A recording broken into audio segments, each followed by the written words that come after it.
বর্তমানে কিরকম Dubai licence করতে কস্ট আসে, ক্যাফেটেরিয়া এবং রেস্টুরেন্ট এটার মধ্যে পার্থক্যটা কি আসলে?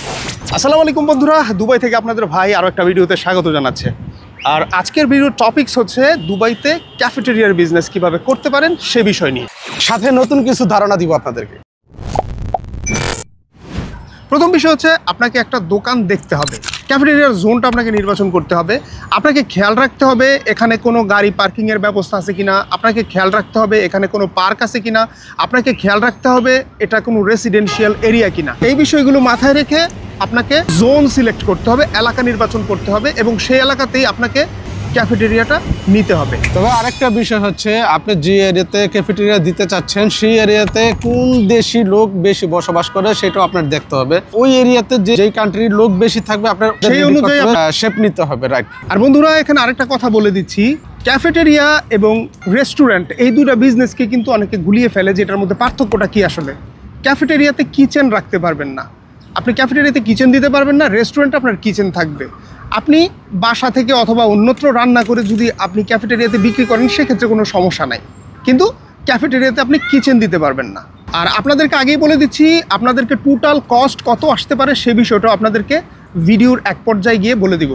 এখন আপনাদেরকে বলছি যারা এই লাইসেন্স নিয়ে দুবাইতে ব্যবসা করার লাইসেন্স এবং আনুষঙ্গিক বিষয় নিয়ে যারা ধারণা নিতে চান সেটা এখানে বলতে চাচ্ছি না, কারণ ভিডিওটা অনেক বড় হয়ে যাবে। আমাদের ডিসক্রিপশন বক্সে ভিডিও রয়েছে যেখানে আমরা লাইসেন্স নিয়ে আলোচনা করেছি কিভাবে দুবাই লাইসেন্স নেওয়া হয়। তবে কিছু ক্রাইটেরিয়া চেঞ্জ হয়েছে, সেখানে আপনার প্রায় অনেকটা অ্যামাউন্ট বেড়ে গিয়েছে, সেটা আপনারা অবশ্যই কমেন্ট করবেন, আমরা বলার চেষ্টা করব যে বর্তমানে কীরকম আপনার দুবাই লাইসেন্স করতে কস্ট আসে। পরবর্তী ধাপে আপনাকে ডেকোরেশনের জন্য প্রস্তুতি নিতে হবে।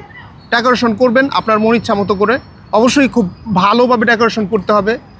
আর সব সময় একটা জিনিস মাথায় রাখবেন, এখানে কিন্তু সব কিছু মোটামুটি নিয়মতান্ত্রিকভাবে কিন্তু এখানে সব কিছু চলে। আপনি বাংলাদেশের মতো যাচ্ছে তাই করে কিন্তু সব কিছু করতে পারবেন না। এখানে সব কিছু ওয়েল গুড লুক করে আপনাকে এই জিনিসগুলো অ্যাফোর্ড করতে হবে। তো সেক্ষেত্রে আপনি ডেকোরেশনের পালা যখন আপনার শেষ হবে, ডেকোরেশন শেষ করার পর আপনি শেফ বা আপনার যে স্টাফ আছে তাদেরকে 1 জন 2 জন 3 জন যতজন নিয়োগ দিবেন, প্রত্যেককে প্রায় 1500 থেকে, যারা বাবুর্চি আছে তাদের হয়তো 1800 থেকে 2000 দিরহাম পর্যন্ত স্যালারি হয়ে থাকে। আরও একটা বিষয় অ্যাড করতে চাই, সেটা হচ্ছে গিয়া আপনি ক্যাফেটেরিয়া রাত্রে কটা পর্যন্ত ওপেন রাখতে চান। এখানে সিস্টেম আছে রাত্রে 12টা পর্যন্ত একটা সিস্টেম, রাত্রে 2টা পর্যন্ত আরেকটা সিস্টেম, তারপর আরেকটা সিস্টেম আছে আপনি 24 আওয়ার্স। আপনি কয়টা পর্যন্ত ওপেন রাখতে চান এটা কিন্তু আগেই আপনার অনুমোদন নিয়ে রাখতে হবে, ডিসিশন নিয়ে আপনাকে লাইসেন্সে অ্যাড করতে হবে। আপনার একদিন 10টা বাজে ক্লোজ করলেন, আরেকদিন 12টা বাজে, আরেকদিন 2টা বাজে, সেটা কিন্তু হবে না, এটা আগেই নির্ধারণ করা থাকবে, অন্যথায় আপনার জরিমানা দিতে হবে। মোটা অঙ্কের জরিমানা না হয় আপনাকে গুনতে হবে।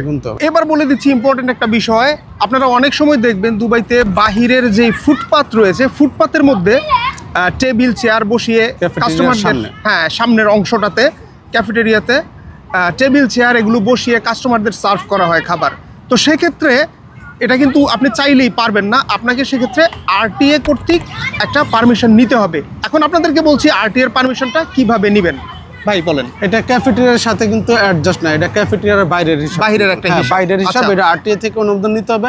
তবে আপনি সেখানে কয়টা টেবিল চেয়ার বসাবেন, কতটুকু স্পেস নেবেন, সেই অনুপাতে বাৎসরিক একটা আপনার দিরহাম নির্ধারিত হবে।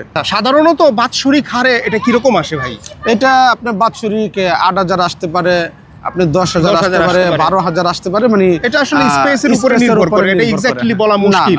সাধারণত যেই ক্যাফেটেরিয়াগুলোতে যে স্পেসগুলো তারা নেয় সেক্ষেত্রে দেখা যায় 8 থেকে 10,000 দিরহামের মাঝে হয়ে যায় তাদের এই পেমেন্ট করতে হয়। এখন আপনাদেরকে বলছি আমরা সবগুলো হিসাব করে, আপনার সব টোটাল হিসাব করে যেটা দেখেছি, দুবাইতে যদি আপনি স্বাভাবিক মানের একটা ক্যাফেটেরিয়া যদি দিতে চান সেক্ষেত্রে আপনার বাংলা টাকায় যদি হিসাব করেন তাহলে 20 থেকে 22 লাখ টাকা আপনার ক্যাশ গুনতে হবে।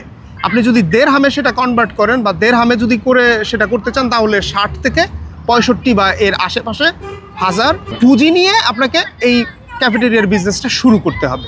বন্ধুরা আপনাদের জানার বিষয়বস্তু থেকে আমরা হয়তো অনেক কিছু মিসও করে থাকতে পারি, আপনারা যা জানতে চান যদি কিছু মিস হয়ে থাকে সেটা অবশ্যই কমেন্টে জানতে চাইবেন। আমরা সর্বাত্মকভাবে চেষ্টা করব দুবাইতে আপনার ব্যবসা কীভাবে সফলভাবে প্রতিষ্ঠিত হতে পারে সে লক্ষ্যে আপনাদেরকে তথ্য দিয়ে সহযোগিতা করতে। তো সে পর্যন্ত ভালো থাকবেন সবাই, আল্লাহ হাফেজ। আল্লাহ হাফেজ।